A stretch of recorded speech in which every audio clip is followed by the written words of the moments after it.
Good morning students. आज हम लोग डिस्कस करने जा रहे हैं पर्ल मिलेट बाजरा के बारे में। फैमिली है पोएसी ग्रामिनी।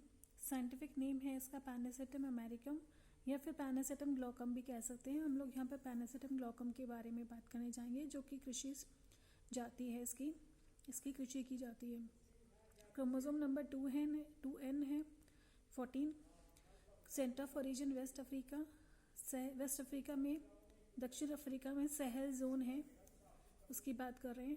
डिस्ट्रीब्यूशन जो है इसका वितरण जो कहाँ कहाँ हुआ है वो देख लें। America, USA, India, Pakistan, south east Asia. India में राजस्थान, हरियाणा, यूपी, गुजरात। टेक्सोनोमी बात कर लें थोड़ी सी, तो पैनिसेटम की 140 स्पीशीज हैं। इसका जो नाम है पीना सीटा, पीना मतलब फीडर, सीटा मीन्स ब्रिस्टल्स। इसकी वाइल्ड स्पीशीज में पैनिसेटम परपुरिनम, पैनिसेटम स्क्वेमुलेटम, पैनिसेटम ओरिएंटेल, ये 3 वाइल्ड स्पीशीज हैं।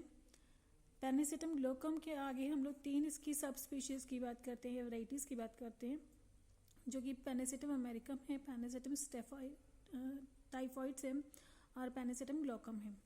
फिर एक साइंटिस्ट हुए हैं स्टैफ, इन्होंने डिवाइड किया है पैनिसेटम ग्लोकम को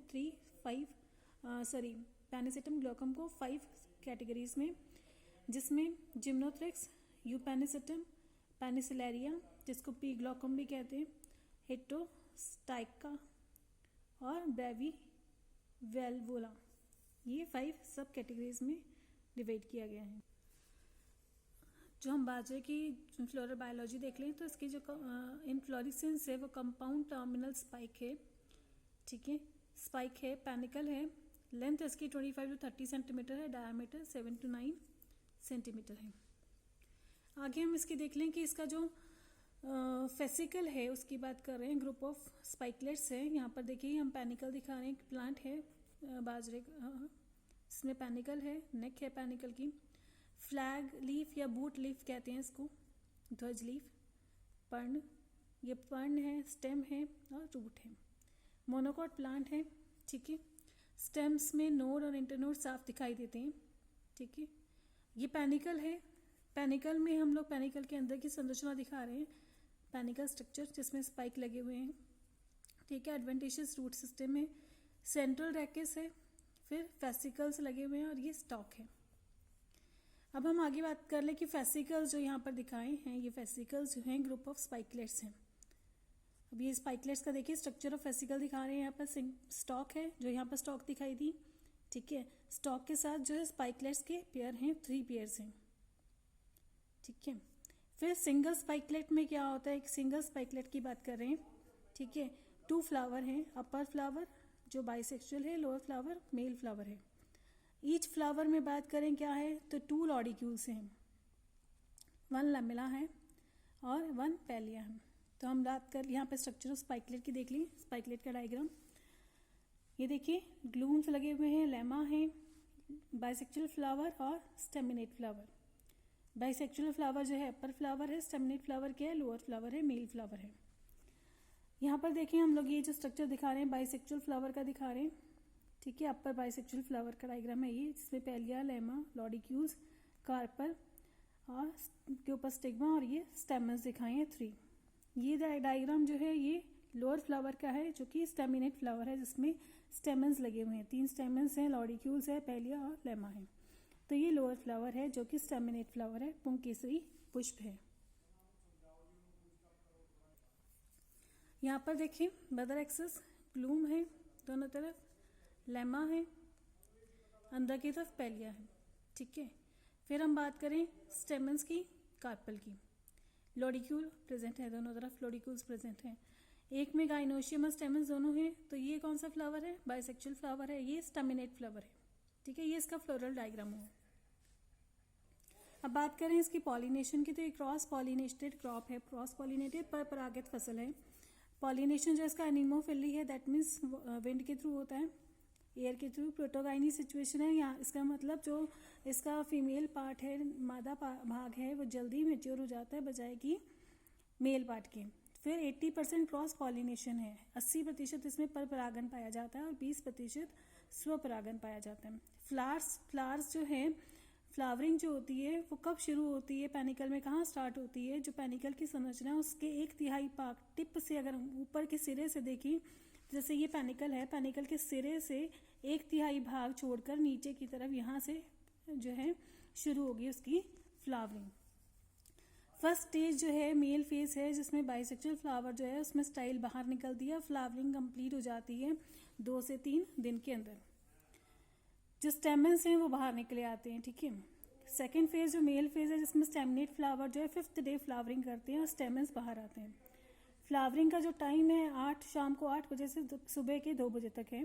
फ्रूट और इसका कैरियोप्सिस है और सीड जो है वो फ्यूज रहता है फ्रूट वॉल के साथ, तो ये इसकी खासियत है। आगे हम देखें इसके ब्रीडिंग ऑब्जेक्टिव्स। हायर यील्ड, बहुत ज़्यादा अधिक उपज होनी चाहिए, तो लेंथ ऑफ पेनिकल ज़्यादा होनी चाहिए। कम्पैक्टनेस ऑफ पेनिकल, पेनिकल के जो दाने लगे हुए हैं वो संघन होने चाहिए, घने होने चाहिए। वेट जो है 1000 दानों का जो है वो कितना होगा, उस हिसाब से भी हमें ये उपज जो है ज़्यादा चाहिए रहेगी। अर्ली मैचुरेशन, शीघ्र पक्वन जो है उसका जल्दी चाहिए। फोटोसेंसिटिविटी, प्रकाश दीप्तिकाल जो है उसका कितना है, अगर सब कम है तो जल्दी वो परिपक्व हो जाएगी, उसको फोटो पीरियड जल्दी मिलेगा, तो जल्दी जल्दी वो अपना उसकी जो लाइफ साइकिल से कंप्लीट करेगी। हायर फॉरेज यील्ड, उसमें जो पत्तों की उपज है वो भी ज़्यादा होनी चाहिए। लीफीनेस, डाइजेस्टिबिलिटी, उसका जो पचन है वो भी अच्छा होना चाहिए। फॉरेज की क्वालिटी, उसके जो लीफ हैं उसकी न्यूट्रिएंट क्वालिटी भी अच्छी होनी चाहिए। डिजीज रेजिस्टेंस में हम बात करें तो डाउनी मिल्ड्यू, एरगट डिजीज, ये ग्रेनियर डिजीज, रस्ट डिजीज, ये 4 डिजीज हैं जिनके प्रति ये रोधिता दिखाती है, रोग रोधिता। इंसेक्ट रेजिस्टेंस नहीं है, ये कीट रोधिता नहीं है, क्योंकि इसमें कीट का आक्रमण होता ही नहीं है। फिर हम बात करें ग्रेन की क्वालिटी के बारे में कि जो बीज है उसकी गुणवत्ता कैसे होगी, तो बीज बड़ा होना चाहिए, चमकदार होना चाहिए और मोतीनुमा होना चाहिए। अब हम बात करें इसके ब्रीडिंग मेथड्स की, कि इसके ब्रीडिंग मेथड्स क्या क्या हो सकते हैं। तो इंट्रोडक्शन जो फर्स्ट है इसका मेथड, उसमें जामनगर जाइंट वैरायटी विकसित की गई है, बाबापुरी है, पूसामती है। पूसामती के ऊपर क्वेश्चन आया हुआ पहले, पूसामती, ठीक है, ये ध्यान रखिए आप। फिर मास सिलेक्शन से हमें और वेराइटीज कौन कौन सी मिली है। एनओ वाली जो वैरायटी है वो 37 है, एनओ 54 है और एनओ 59 है।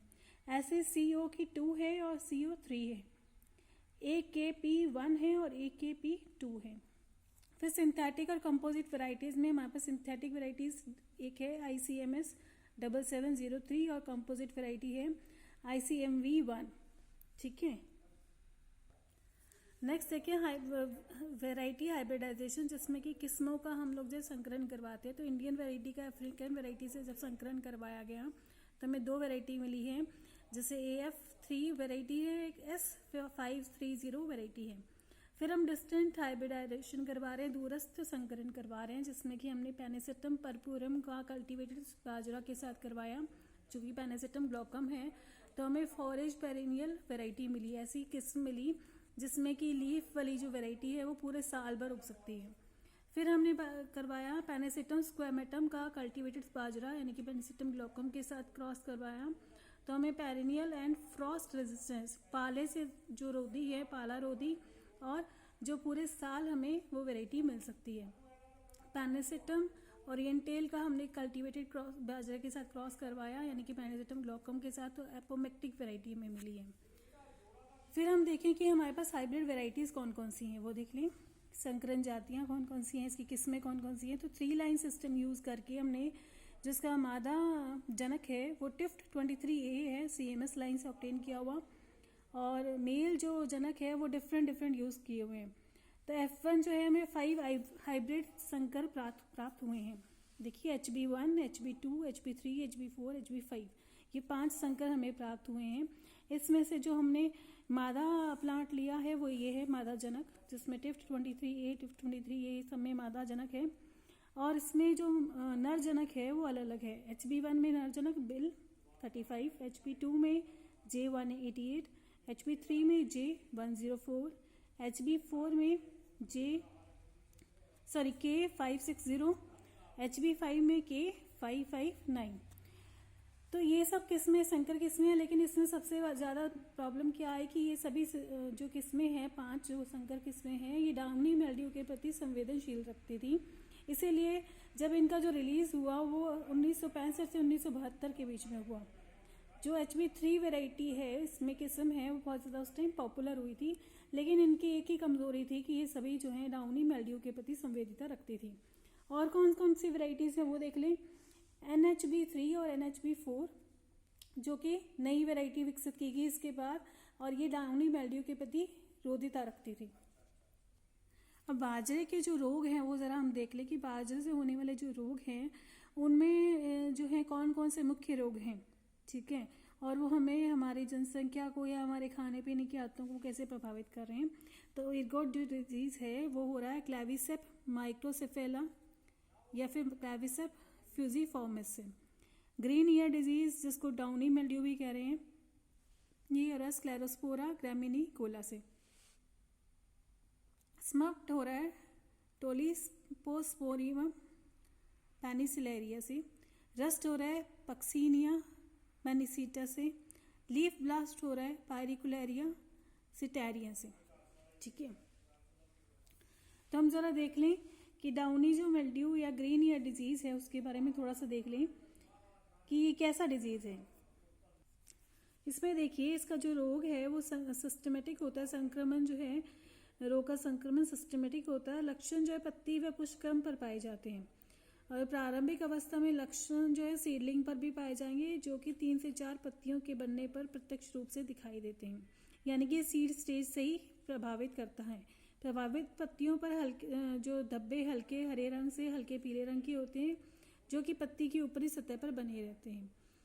पत्तियों की निचली सतह पर डाउनी ग्रोथ कवक की दिखाई देती है, ठीक है, जिसमें स्पोरेंजिया होते हैं, स्पोरेंजियोफोर बनते हैं। कभी कभी पत्तियों पर पीला रंगहीन भाग धारियों के रूप में बदल जाता है तथा शिराएं भी पीली पड़ जाती हैं। नए तरुण पौधे पर संक्रमण होने से सूख कर मर जाता है। रोग का लक्षण टिलर्स या फिर लेटरल शूट्स पर भी दिखाई देता है। नेक्स्ट देखिए कि जो इसका जो पुष्पक्रम है पर रोग का लक्षण पूर्ण रूप से अथवा आंशिक रूप से दिखता है। तो ये जो हम दिखा रहे हैं ये लक्षित पत्तियों पर जो ये बाजरे के हैं अलग अलग स्टेजेस दिखा रहे हैं, कैसे इसके जो है सिम्टम्स दिख रहे हैं ग्रीन ईयर डिजीज के, ठीक है। जो इसके जो पेनिकल है उस पर ये ज़्यादा दिखाई देता है, ठीक है।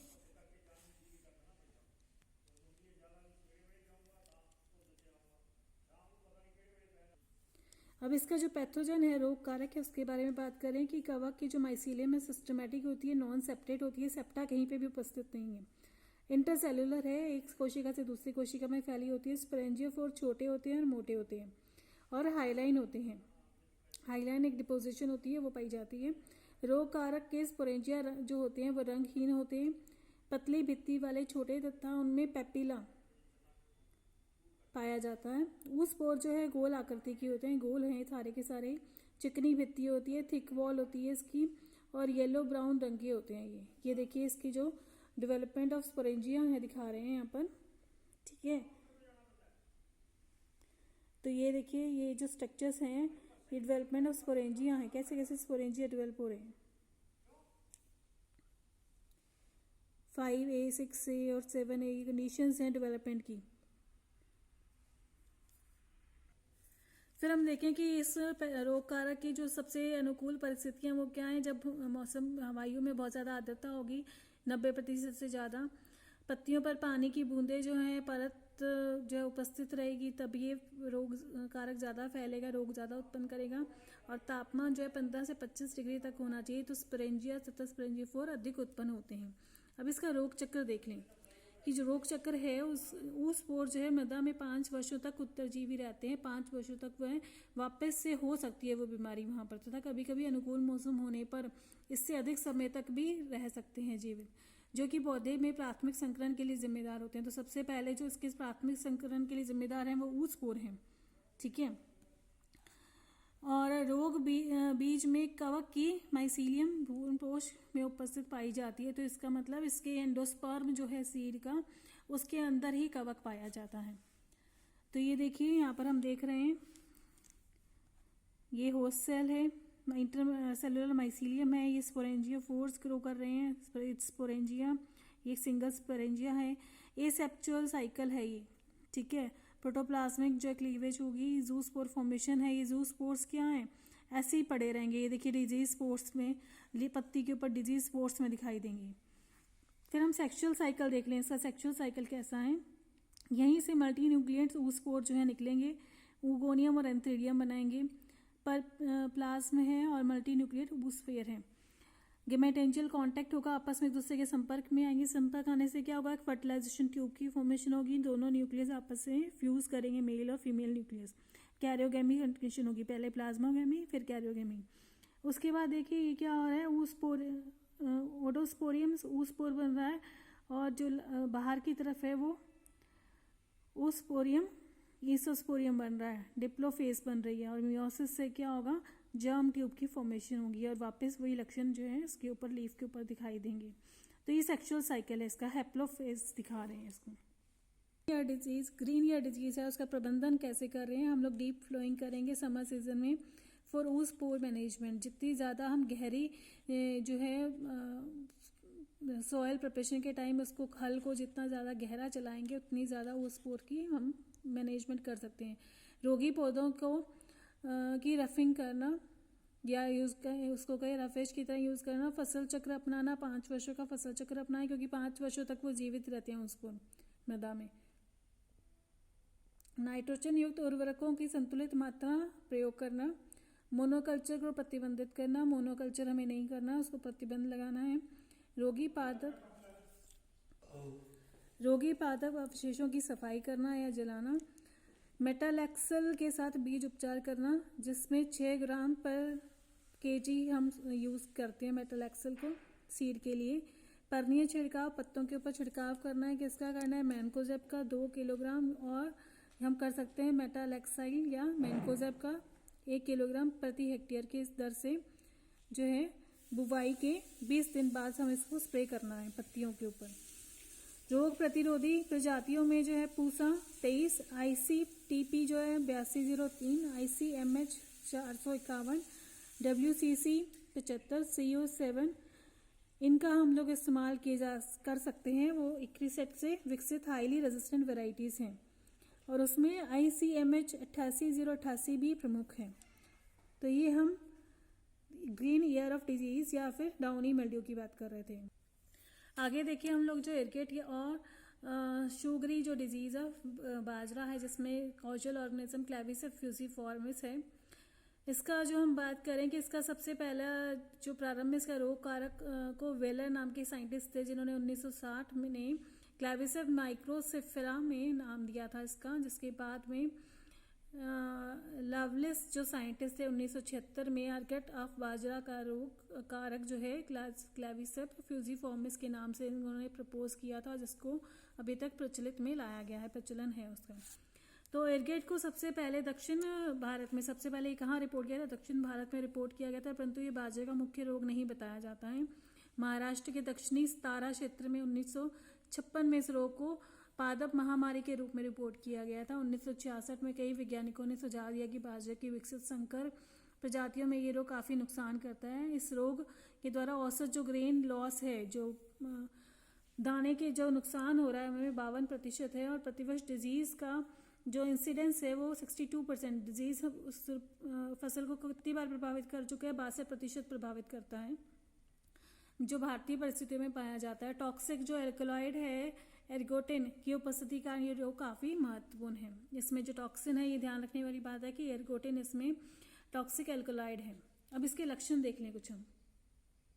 लक्षण की कुछ बात करें तो रोग का जो मुख्य लक्षण है वो स्क्लेरोशियम से लाइट पिंकिश अथवा ब्राउनिश हनी ड्यू छोटी सी बूंदों के रूप में रिसाव प्रसावित होता है। कई प्रकार के संक्रमण में देखा गया है। स्पाइकलेट्स और स्क्लेरोटियम का रिसाव ईयर हेड के साथ लगा रहता है।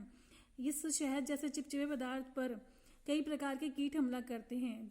जब मीठा होगा, लाइट पिंकिश कलर का ब्राउनी है दो, और इसमें शहद शुगर की तरह मिठास है, तो और कीट इस पर हमला करेंगे। संक्रमण की जो लेट अवस्था है या जो बाद की अवस्था है उसमें अंडाशय छोटा हो जाता है तथा गहरे भूरे स्क्लेरोशियम में बदल जाता है, जो कि स्पाइकलेट के बाहर प्रोजेक्ट होता है, बाहर की तरफ ये दिखता है। ये देखिए अंडाशय बाहर की तरफ दिख रहा है भूरे रंग का।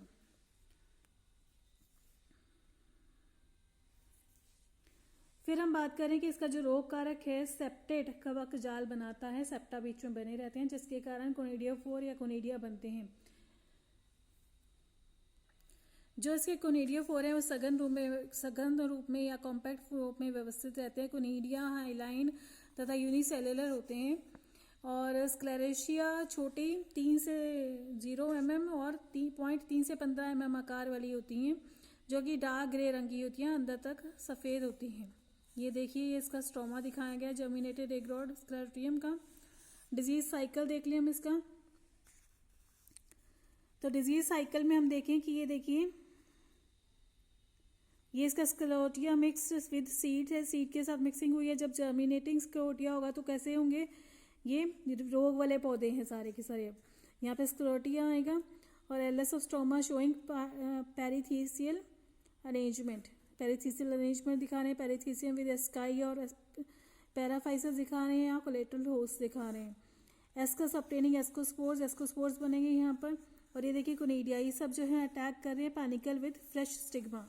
पैनिकल है जिसपे स्टिग्मा सही सलामत है, लेकिन यहाँ पर ये खराब होगा। Germinating macro and microconidia from honeydew जो है उससे नए नए मैक्रो और माइक्रो ओनिडिया डेवलप हो रहे हैं। Colonisation of stigma by the fungus के थ्रू उसका और ये देखिए यहाँ पर जो है हनी ड्यू स्टेज है जहाँ पर कि इसके ऊपर चिपचिपा पदार्थ लग चुका है और यहाँ पर कीट इस पर हमला करेंगे स्क्लेरोटियल स्टेज पर आकर। ठीक है, ये इसका चक्र है। जो स्क्लेरेशिया जो मृदा में 6 से 8 सप्ताह तक उत्तरजीवी रहते हैं। मृदा में उपस्थित स्क्लेरेशिया अंकुरण करके प्राथमिक जो संकरण करते हैं। द्वितीयक संकरण जो है कीटों के द्वारा अथवा वायु द्वारा होता है। कोलेटरल होस्ट जैसे सेंक्रस सिलारियस सी सेटिजेरस का महत्वपूर्ण योगदान फंगस के फैलाव में होता है। इसका जो हम प्रबंधन कैसे करेंगे, फसल बुवाई का समय इस प्रकार व्यवस्थित करें सितंबर माह में फ्लावरिंग ना हो। सितंबर माह में फ्लावरिंग नहीं होनी चाहिए। इसकी अधिक वर्षा तथा उच्च सापेक्षिक आर्द्रता के कारण रोग अधिक फैलता है। 10% साधारण नमक के पानी से बीज उपचारित करने से स्क्लेरेशिया पानी के ऊपर तैरने लगते हैं। इन्हें इकट्ठा कर जला देना चाहिए। कोलेटरल होस्ट को नष्ट कर देना चाहिए और पुष्प खिलने के समय 500 ग्राम कार्बेंडाइजियम अथवा 2 किलोग्राम मैनकोजैब और जेरम जो है 1 किलोग्राम प्रति हेक्टेयर के अनुसार पानी छिड़काव करना चाहिए, लीफ स्प्रे करना चाहिए। तो ये था आज के बारे में पर्ल मिलेट के बारे में। तो आप लोगों से सभी से रिक्वेस्ट है कि